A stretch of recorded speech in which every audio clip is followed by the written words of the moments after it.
Hey, welcome to my third Ukraine video. As most of you know, my name is Steven Kuhn. I live in Turkey with my Ukrainian wife. We brought her parents here from Ukraine when the war broke out. And I mentioned the other day how because she lived in eastern Ukraine, that she didn't speak Ukrainian and only Russian, because she lived her whole life, but only spoke Russian because they only speak Russian there, that when the law changed that they had to speak Ukrainian, she was going to lose her job. And they also told her if she leaves the country to save her life during war, then she'll lose her job too.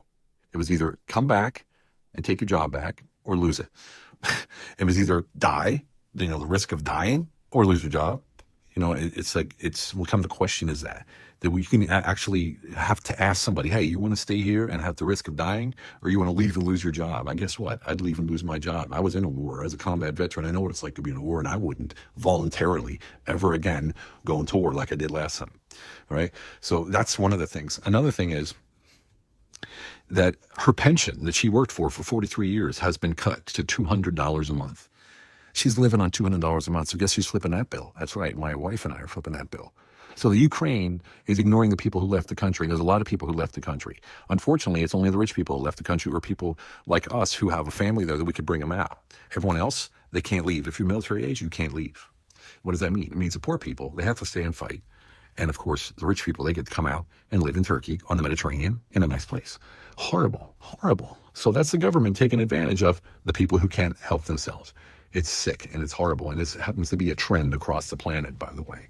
Same thing happened in Russia. 40% of the country depends on humanitarian aid. 40% of the country. And they're not getting it. People are starving there. Hundreds of thousands of people are dying. And guess what? Our government contractors getting all that money, they're living on the high hog. They're living in, nice hotels in the West, no danger, all this kind of stuff. Yeah, pretty scary stuff. And this is the heart-wrenching one right here. We got 4 kids. 44% of all Ukrainian children suffer from PTSD, meaning they've lost their childhood forever. 44%. Who's taking care of them? Yeah. Humanitarian services, if they can get in, if the money goes to the right places, if the food goes to the right places. And we all know how that is in those zones. Just the same thing's happening all over the world. It's a horrible thing. But my in-laws are here. They're safe. They're not happy, but they're safe. It's better to be safe and alive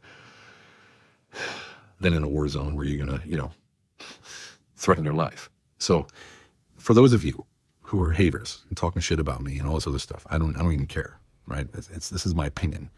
When you come to these videos, drop the attitude, right? Drop the one-sided arguments, drop the BS, all this crap that people are writing that have nothing to do with anything that I'm talking about. I go, Putin's evil. Maybe he is, maybe he isn't. I don't know him, and neither do you, right? And for those of you who are saying, oh yeah, you're just talking, what are you doing?